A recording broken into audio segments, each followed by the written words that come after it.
Well, the gate is complete. 2 8-foot sections.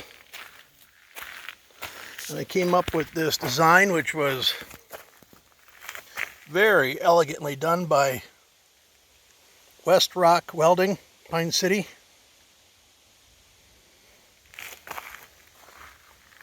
One-inch square bar stock, solid bar stock. Notice with the discus padlock, there is no room to get a bolt cutter in between.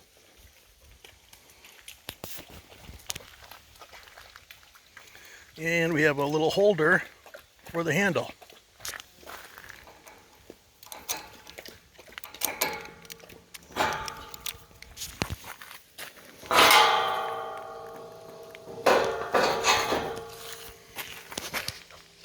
What a great job.